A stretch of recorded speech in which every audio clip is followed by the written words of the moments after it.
불자님들, 안녕하십니까?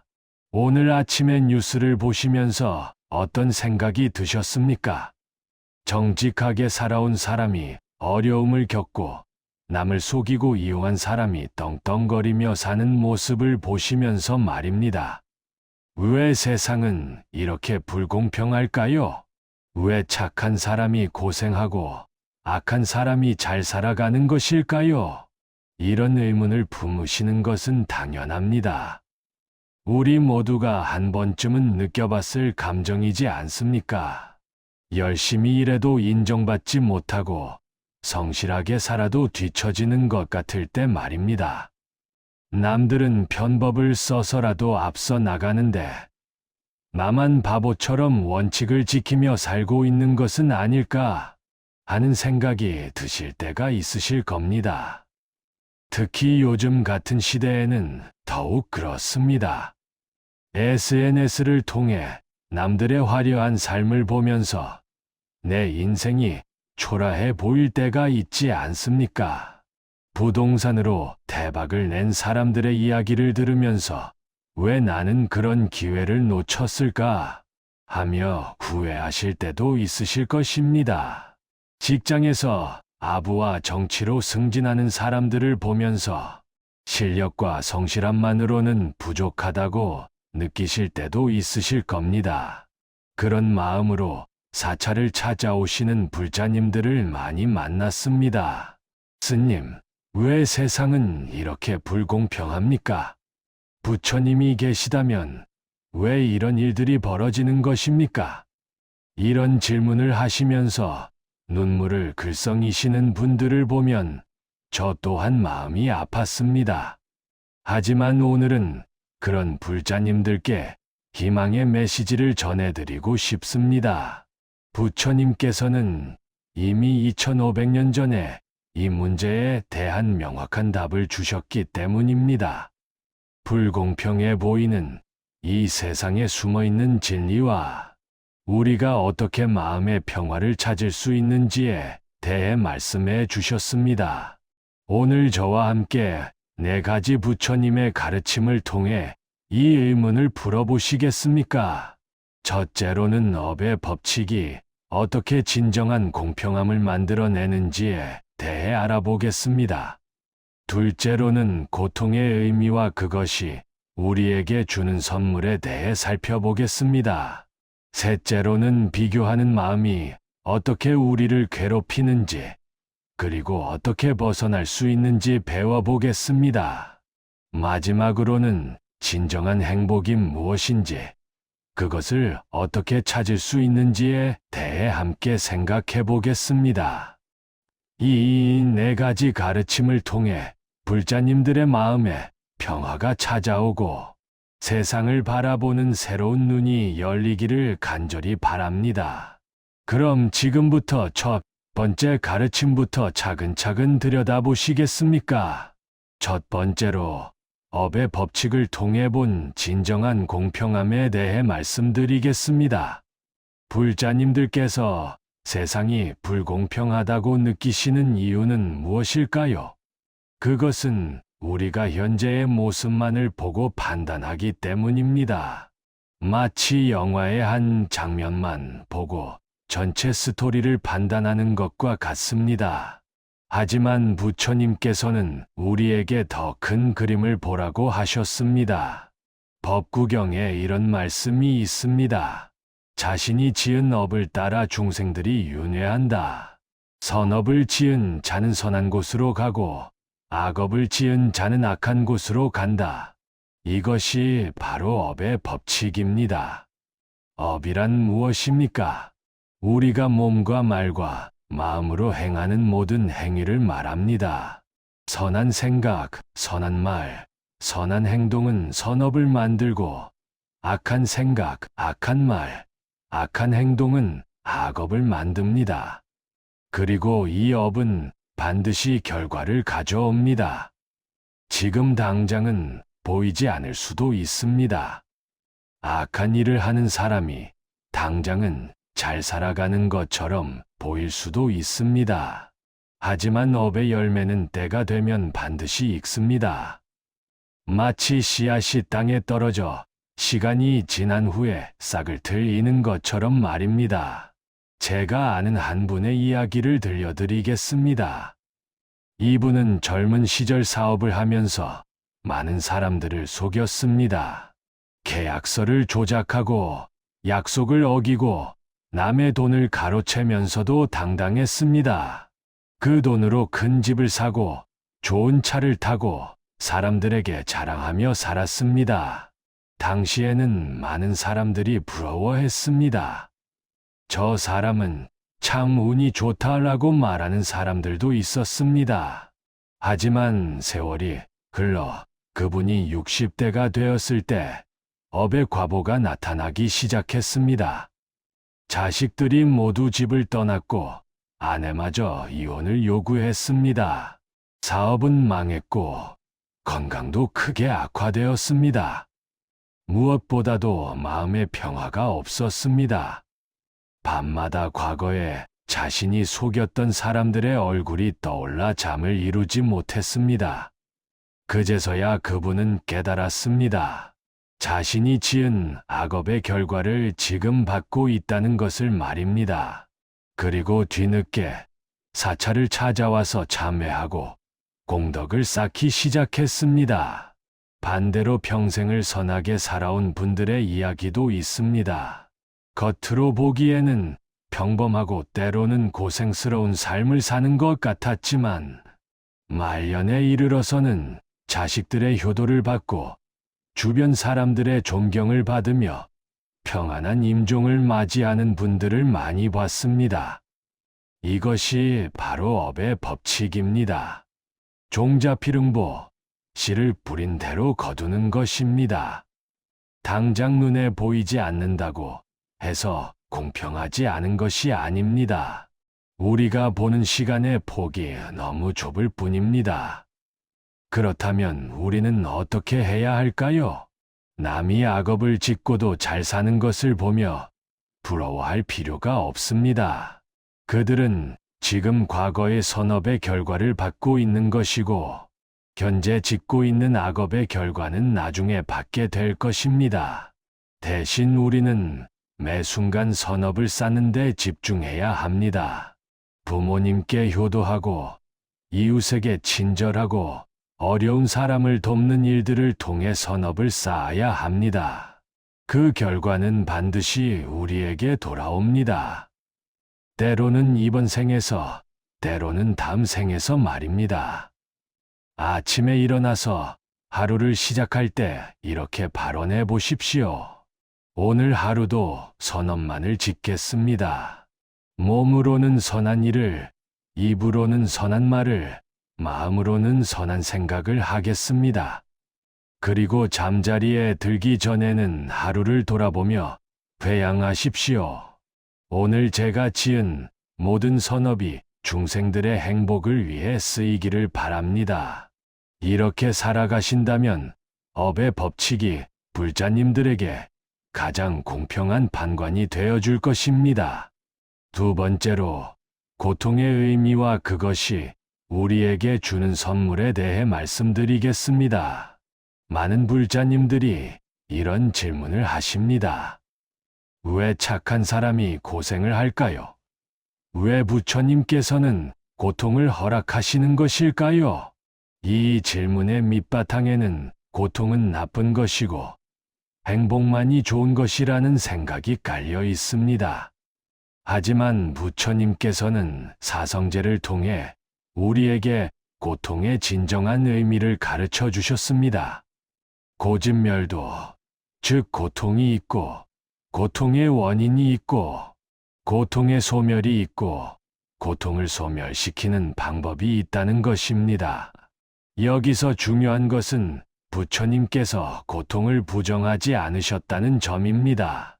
오히려 고통을 깨달음의 출발점으로 삼으셨습니다.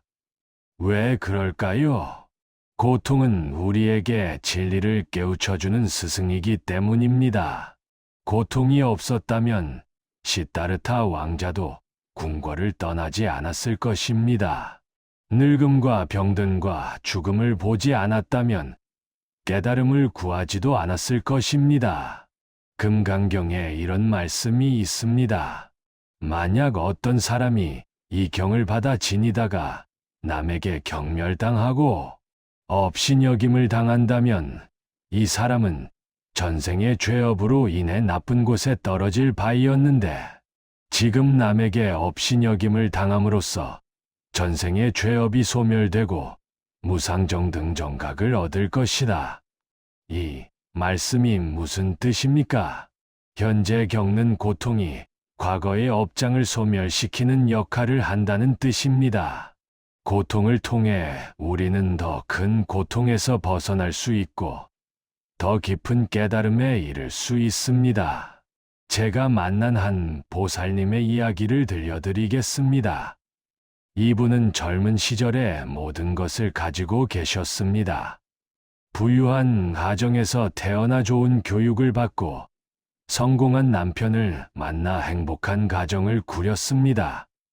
그런데 40대에 갑자기 남편이 사업에 실패하면서 모든 것을 잃게 되었습니다. 집도 차도 모두 날아가고 빚에 쫓겨 작은 전셋집에서 살게 되었습니다.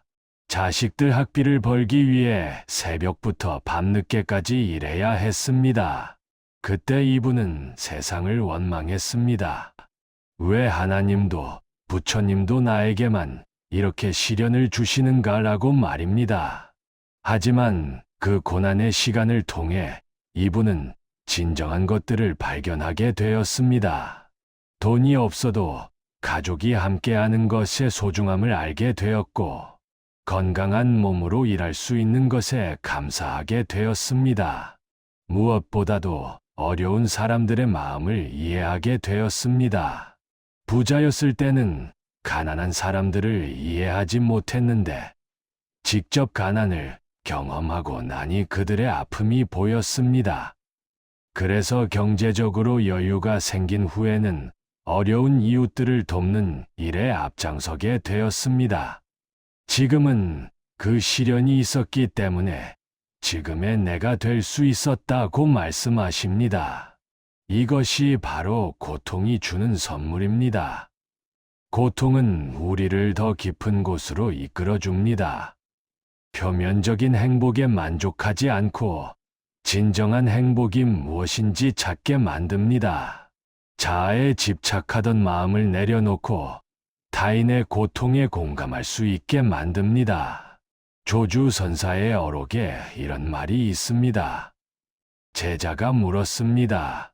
어떤 것이 조주입니까? 조주선사가 답했습니다.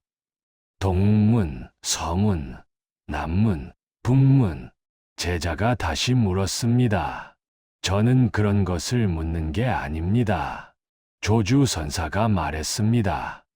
그러면 내가 무엇을 묻고 있는가? 이 선문답이 우리에게 주는 교훈이 무엇입니까? 우리가 고통을 겪을 때 자꾸 왜라고 묻습니다. 왜 나에게만 이런 일이 일어나는가? 왜 세상은 이렇게 불공평한가? 하지만 조주선사는 왜라는 질문보다는 지금 여기에서 무엇을 배울 것인가에 집중하라고 하십니다. 고통을 겪고 계신 불자님들께 이렇게 말씀드리고 싶습니다. 지금의 고통을 원망하지 마십시오. 대신 이 고통이 불자님들에게 무엇을 가르쳐 주려고 하는지 들여다보십시오. 더 깊은 자비심을 기르라는 것일 수도 있고, 집착을 내려놓으라는 것일 수도 있고, 진정한 행복을 찾으라는 것일 수도 있습니다. 매일 아침 기도할 때 이렇게 발언해 보십시오. 오늘 제가 겪는 모든 일들이 저를 성장시키는 도구가 되기를 바랍니다. 고통을 통해서도 감사할 줄 아는 마음을 기르게 해 주십시오. 그리고 저녁에는 하루를 돌아보며 이렇게 회향하십시오. 오늘 겪은 모든 경험들이 제가 더 나은 사람이 되는데 도움이 되었습니다. 이 경험을 통해 얻은 지혜가 다른 중생들에게도 도움이 되기를 바랍니다. 세 번째로, 비교하는 마음이 어떻게 우리를 괴롭히는지, 그리고 어떻게 벗어날 수 있는지에 대해 말씀드리겠습니다. 불자님들께서 세상이 불공평하다고 느끼시는 또 다른 이유가 있습니다. 바로 남과 비교하는 마음 때문입니다. 저 사람은 편하게 사는데 나는 왜 이렇게 힘들까? 저 집은 저렇게 잘 사는데 우리 집은 왜 이 모양일까? 이런 생각들이 우리를 괴롭힙니다. 부처님께서는 법구경에서 이렇게 말씀하셨습니다. 남과 비교하지 말라. 위를 보면 한이 없고 아래를 보면 끝이 없다. 자신의 길을 가라. 이 말씀 속에 깊은 지혜가 담겨 있습니다. 비교하는 마음은 왜 생겨날까요? 그것은 우리의 자아가 항상 자신의 위치를 확인하려고 하기 때문입니다. 남보다 잘 살고 있는지, 뒤처지고 있는지를 끊임없이 확인하려고 합니다. 하지만 이런 비교는 우리에게 평화를 주지 않습니다. 요즘 시대에는 특히 이런 비교가 심해졌습니다. SNS를 통해 남들의 삶을 엿볼 수 있게 되었기 때문입니다. 다른 사람들의 여행 사진, 맛있는 음식 사진, 행복한 가족 사진을 보면서 우리는 자꾸 비교하게 됩니다. 하지만 SNS에 올라오는 것들이 그 사람의 전부일까요? 그렇지 않습니다. 사람들은 자신의 좋은 면만 보여주고 어려운 면은 숨깁니다. 우리가 보는 것은 그 사람 인생의 하이라이트일 뿐입니다. 제가 상담했던 한 분의 이야기를 들려드리겠습니다. 이분은 50대 주부였는데 항상 우울해하셨습니다. 이유를 들어보니 동창회에서 만난 친구들과 자신을 비교하며 괴로워하고 계셨습니다. 어떤 친구는 의사와 결혼해서 큰 집에 살고, 어떤 친구는 성공한 사업가가 되어 외제차를 타고, 어떤 친구는 자식이 좋은 대학에 들어가 자랑스러워한다는 것이었습니다. 그에 비해 자신은 평범한 남편의 작은 아파트에 살고, 자식들도 그저 그렇고 자신만 초라해 보인다고 하셨습니다. 그래서 제가 물어봤습니다. 그 친구들은 정말 행복해 보이던가요? 생각해보니 그렇지 않았습니다. 의사와 결혼한 친구는 남편이 바빠서 외롭다고 했고, 사업가가 된 친구는 스트레스로 건강이 나빠졌다고 했고, 자식 자랑하는 친구는 사실 자식과의 관계가 좋지 않다고 털어놨습니다. 반면에 이분은 어떠셨을까요? 남편과 사이가 좋고, 자식들이 효도하고, 건강하고, 마음의 평화가 있었습니다. 하지만 비교하는 마음 때문에 이런 축복들을 보지 못하고 계셨던 것입니다. 달마 대사의 면벽 9년 이야기를 아시죠? 9년 동안 벽을 보고 앉아 계셨습니다. 왜 벽을 보셨을까요? 벽 너머에 있는 것들, 즉 남과 비교할 대상들을 보지 않기 위해서입니다. 오직 자신의 내면만을 들여다보셨던 것입니다. 우리도 마음의 면벽을 해야 합니다. 남들의 삶을 들여다보느라 바쁘지 말고 자신의 삶을 돌아보는 시간을 가져야 합니다. 내가 지금 가진 것들, 내가 지금 할 수 있는 것들, 내가 지금 감사할 수 있는 것들에 집중해야 합니다. 매일 아침 일어나서 거울을 보며 이렇게 말해 보십시오. 오늘도 내가 할 수 있는 최선을 다하겠다.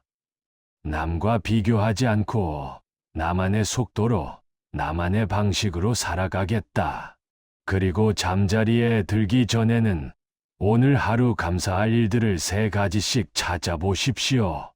작은 것이라도 좋습니다. 맛있게 먹은 식사, 따뜻하게 마신 차 한 잔, 가족과 나눈 대화, 건강한 몸으로 하루를 보낸 것 등 무엇이든 좋습니다. 이렇게 감사하는 마음을 기르시면 비교하는 마음이 줄어들 것입니다.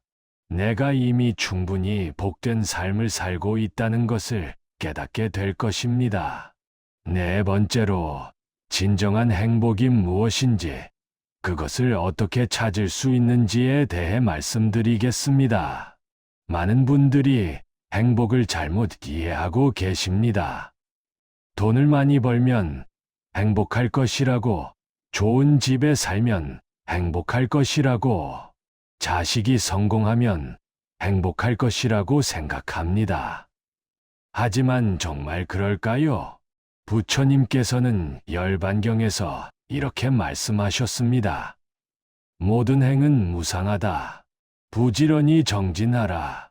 이것이 부처님께서 열반에 드시기 전 마지막으로 하신 말씀입니다. 모든 것은 변한다는 뜻입니다. 외적인 조건들로 얻은 행복은 모두 무상합니다. 돈은 잃을 수 있고, 집은 팔아야 할 수도 있고, 자식은 독립해서 떠날 수도 있습니다. 건강도 나빠질 수 있고, 명예도 사라질 수 있습니다.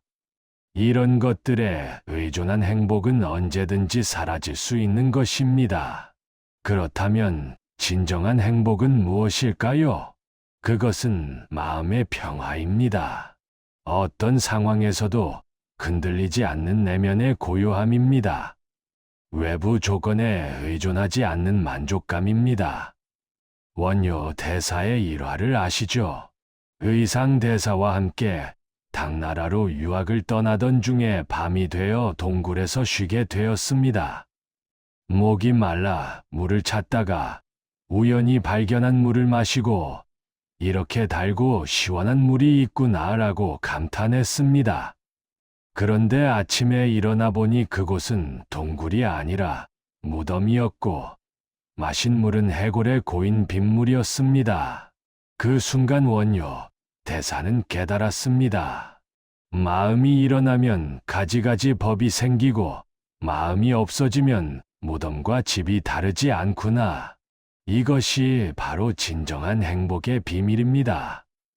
행복은 외부에 있는 것이 아니라 마음에 있습니다. 마음이 평안하면 어디서든 행복할 수 있고, 마음이 불안하면 궁궐에 살아도 괴롭습니다. 제가 아는 한 스님의 이야기를 들려드리겠습니다. 이 스님은 젊은 시절에 큰 기업의 임원이셨습니다.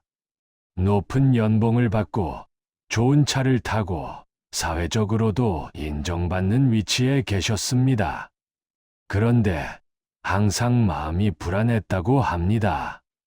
더 많이 벌어야 한다는 압박감, 경쟁에서 뒤처질까 하는 두려움, 언제든지 잃을 수 있다는 불안감이 항상 마음을 괴롭혔습니다. 그러다가 우연히 사찰에 들르게 되었고 스님들의 평안한 모습을 보면서 충격을 받았습니다. 가진 것은 많지 않았지만 그들의 얼굴에는 평화가 있었습니다. 그래서 점점 불교에 관심을 갖게 되었고 결국 출가를 결심했습니다. 지금은 작은 암자에서 혼자 지내시면서 진정한 행복을 느끼고 계십니다. 예전에는 많이 가져야 행복하다고 생각했는데 지금은 적게 가져도 충분히 행복할 수 있다는 것을 알게 되었습니다. 라고 말씀하십니다. 물론 모든 분이 출가를 할 필요는 없습니다. 제가 볼 자로서도 충분히 진정한 행복을 찾을 수 있습니다. 중요한 것은 행복을 찾는 방향을 바꾸는 것입니다. 밖에서 찾지 말고 안에서 찾으십시오. 가지려고 하지 말고 나누려고 하십시오. 받으려고 하지 말고 베풀려고 하십시오.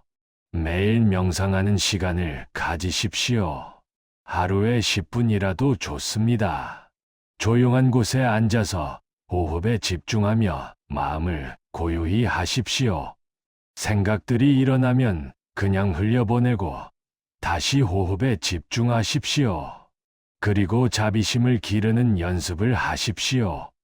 어려운 사람들을 도와주고 아픈 사람들을 위로해주고 외로운 사람들과 함께 해주십시오. 남을 도우면서 느끼는 기쁨이야말로 진정한 행복입니다.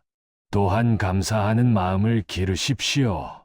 매일 아침 눈을 뜰 때마다 오늘도 생명을 주신 부처님께 감사드립니다라고 말해 보십시오. 밥을 먹을 때마다 이 음식을 만들어 주신 모든 분들께 감사드립니다 라고 생각해 보십시오. 이렇게 살아가신다면 외부 상황이 어떻게 변하든 마음의 평화를 유지할 수 있을 것입니다. 진정한 행복은 가질 수 있는 것이 아니라 이미 우리 안에 있는 것이기 때문입니다. 불자님들, 오늘 우리가 함께 나눈 4가지 가르침을 정리해 보겠습니다. 첫째, 업의 법칙을 통해 본 진정한 공평함에 대해 배웠습니다. 세상이 불공평해 보이는 것은 우리가 짧은 시간만을 보기 때문이고, 실제로는 모든 것이 인과법에 따라 공정하게 이루어진다는 것을 깨달았습니다. 우리는 매 순간 선업을 쌓는 데 집중해야 합니다. 둘째, 고통의 의미와 그것이 주는 선물에 대해 알아봤습니다. 고통은 우리의 적이 아니라 스승이며 더 깊은 지혜와 자비심을 기르게 해주는 도구라는 것을 배웠습니다. 고통을 통해서도 감사할 줄 아는 마음을 기려야 합니다. 셋째, 비교하는 마음이 우리를 어떻게 괴롭히는지, 그리고 그것을 벗어나는 방법을 배웠습니다. 남과 비교하지 말고 자신의 길을 가야 하며 이미 가진 것들에 감사하는 마음을 기르는 것이 중요합니다. 넷째, 진정한 행복이 외부에 있는 것이 아니라 내면의 평화에 있다는 것을 깨달았습니다. 명상과 자비행, 그리고 감사하는 마음을 통해 언제 어디서나 행복할 수 있습니다. 이 4가지 가르침이 불자님들의 삶에 큰 변화를 가져다 주기를 간절히 바랍니다.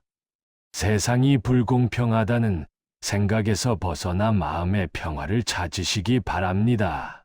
오늘 이 영상이 도움이 되셨다면 좋아요 버튼을 눌러주시고 더 많은 분들이 이 가르침을 접할 수 있도록 구독과 알림 설정도 해주시면 감사하겠습니다. 그리고 댓글로 불자님들의 경험담을 나누어 주십시오. 세상의 불공평함을 어떻게 이겨내셨는지, 어떤 방법으로 마음의 평화를 찾으셨는지 들려주시면 다른 법우님들께도 큰 도움이 될 것입니다. 다음 영상에서는 또 다른 부처님의 지혜로 여러분을 찾아뵙겠습니다. 오늘 하루도 선업만을 짓는 하루가 되시기를 바랍니다. 모든 중생이 괴로움에서 벗어나 진정한 행복을 얻기를 발원합니다. 나무아미타불 관세음보살